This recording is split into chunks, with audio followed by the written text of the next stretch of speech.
air adventures of Biggles.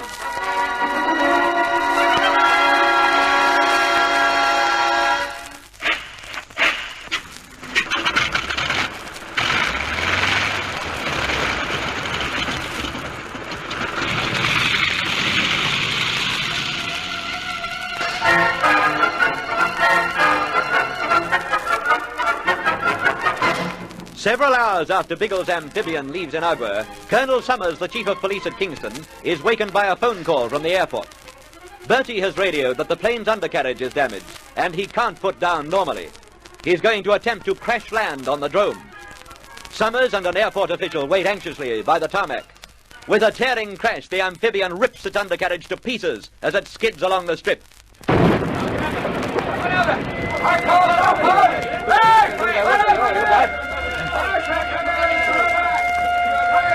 Come out of the plane, Riley, quickly. He may be killed. Not necessary, sir. The plane hasn't caught fire yet, sir. But it's smashed to pieces. That's the undercart, that's all, sir. The plane's done for, but the pilot might be all right. Now move aside, please. Police, let me see the pilot. He's over here, Colonel. We're putting him into the ambulance. Oh, that was quick work, Doctor. Is he badly knocked about? Not that I can see. I haven't given him a thorough examination yet, of course. Unconscious? Oh, yes. Quite a bad knock on his head. Might mean concussion. Oh, then get him to a hospital at once. I'll come with you in the ambulance.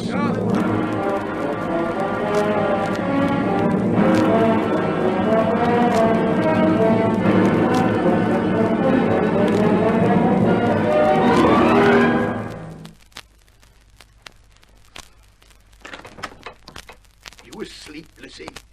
Oh, no, far from it, old bean. Just thinking of trundling out of bed and putting my strides on. Oh, no, you mustn't do that. The doctor tells me you may suffer from shock. Oh, Colonel, old trout, we lissies have been in so many belly pranks, nothing shocks us any more. Oh, no, we're sparking on all six. The sixth came back into action about half an hour ago. Extraordinary. You look perfectly well. You must have a constitution of cast iron. Ginge usually calls it my head, but then he's a clot. Colonel, nobody's been able to tell me yet. How's the kite? Completely wrecked, I'm afraid. When I last saw it, a bulldozer was clearing it off the tarmac. Oh, sizzling sausages, that's belly awful. It's completely unimportant, my boy. All that matters is that you're alive. Me? Oh, I'm kicking too. Kicking myself about the poor old kite. What happened exactly? I'm still rather vague about it. Well, there was a positive stinker of a storm blowing up in Inagua, you see, and it was making the jolly old anchor drag somewhat. Well, I had to take off to prevent the kite being wrecked on the beach. Did Bigglesworth know about this? He trundled in just before I trundled off. There was a big swell coming into the bay, and it washed the old bus over towards the rocks. There's a shoal that oozes out from one of the headlands. Quite common in these islands. Yes, well, I managed to keep the nose away from them by increasing speed, but my starboard float crashed into them. Good heavens. Yes, that's nothing to what I said, Albine. I didn't realize till later that the float was jammed against the undercarriage. That's why I couldn't get my wheels down. Yet you managed to take off with this damaged float? Oh, absolutely. You see, I was giving her full throttle at the moment of impact. We shuddered for a ghastly bally moment, and then trundled forward in great style. A big wave tossed the nose into the air, and, there we sort of were. You're extremely lucky, that's all I can say. Oh, it's my good fairy old sausage. She sits on the Lissy's shoulder at times. Remind me to introduce you to her sometime. Whatever it was, I'm delighted to see that you aren't badly hurt. Oh, well, I shan't tire you by talking any longer. Now, you have a good rest. Rest? Rest be blowed, there's work to be done. Now, don't be foolish, lad. If you suffer from shock... I've no intention of suffering from shock. Find my pants for me and I'll ooze out of bed. Certainly not. Lie back at once. But don't you realise?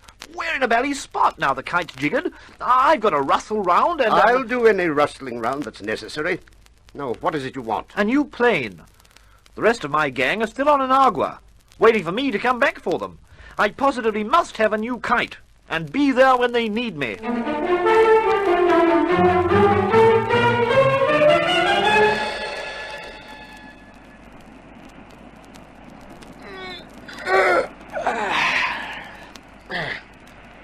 Hey, Biggles. Biggles, wake up. It's daylight. Come on, wake up. The storm's gone and the sun's shining. What's that? Oh, yes, nice day. I'm sorry, Biggles. I'm afraid I dozed off during my last shift. I simply couldn't keep my eyes open. I don't think Ginge and Algy came while he was sleeping, but watch that, Tom. Can be dangerous going to sleep while you're on watch. I know. But I didn't sleep while you were on watch, unfortunately. It was too darned uncomfortable in the wind and the rain. Discomfort's part of the setup on these jobs. However, just keep it in mind. Now, open one of those tins of bully beef we brought from the plane, will you? I'll reef out some biscuits. We can't eat now. There isn't time. Why not? Well, we'll have to find Algy and Ginge. They may need help. We'll be able to give them much more help if we have food in our stomachs. Now, settle down, Tom, and have a good meal. Then we'll set about finding the blokes.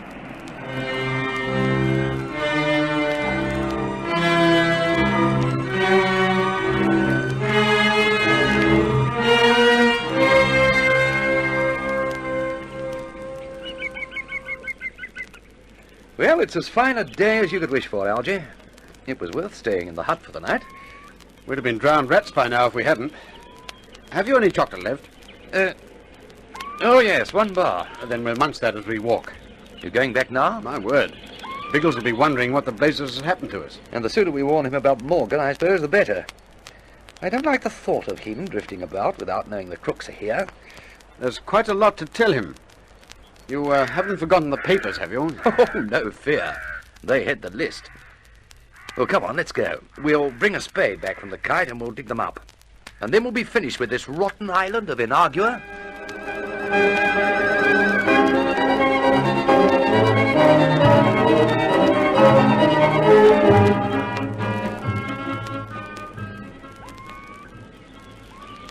This thorn bush is murder.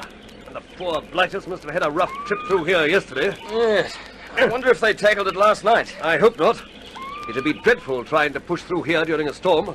Still, they might have tried to come back. I say, Biggles, you don't suppose we'll miss them on the way? It was the risk we'll have to take. Look, Tom, we can do no more than follow the same compass course they took. It may not lead us over exactly the same path, but we'll be fairly close to it. Yes, I suppose so. It's just that you could pass within a few feet of a bloke in this thorn bush without seeing him. Hello. There's a clearing ahead. Good. It'll give us some relief for a while. Hello. I say, there's a hut there. Yes, and quite a habitable one. I didn't know anyone lived at this end of the island. Well, according to our official records, they don't. Matthewtown's the only settlement. That's 40 miles away. Oh, someone does live here. There's a donkey tethered to a tree. There she is. It's an old negress. She's coming in with some firewood. Well, do you think she'd know about Algy and Ginge? She might. Hello there! Oh, you startled the wits out of her. It's all right. Wait a moment. We'll come over. Oh, good grief, she's bolting. For the hut. Come on, Tom. Let's stop her before she goes inside. Well, I'm hanged. Why should she slam the door on us? Well, she'd scare stiff of us, obviously. But why? You can let us in. We shan't hurt you. We only wish to ask you some questions. She heard you. I saw her face peep round the curtain of the window. She's no intention of doing what I ask, apparently. Will you please open the door? It's important. We shan't come in if you don't want us to, but we do want to talk to you. Oh, there she is again. Oh, she's terrified. Look at the way she's rolling her eyes. Must have a guilty conscience about something. Ah, well, never mind. Let's push on. Oh, but suppose she knows something about Algy and Ginge. I doubt if she's seen them. They wouldn't frighten her like this. No, if we're to find the blokes, we'll have to look for them ourselves.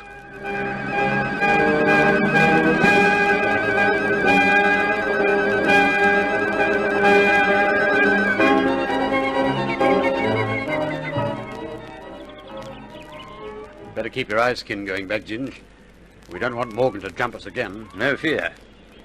It wasn't far through here that I struck him. Hold it. I think there's someone ahead. Yes.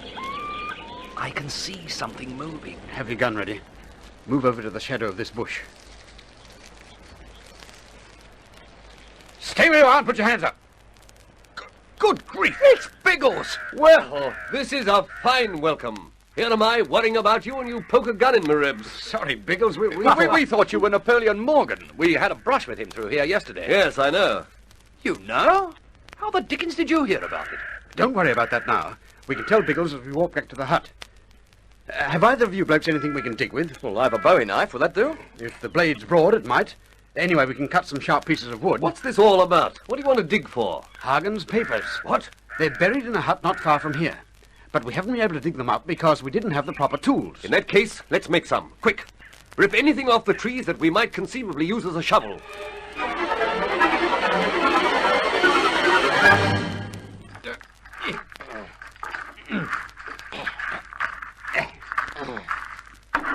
Hello?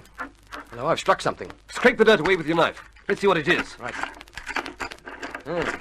Just a piece of board. Or a box. No, it's just a piece of board. The papers will be hidden under it.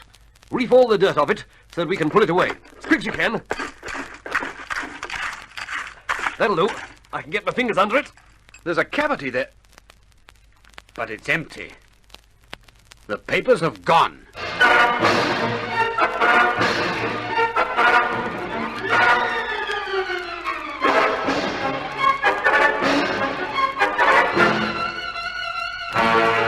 Miserably, the airmen peer down into the black hole, but there's nothing in it.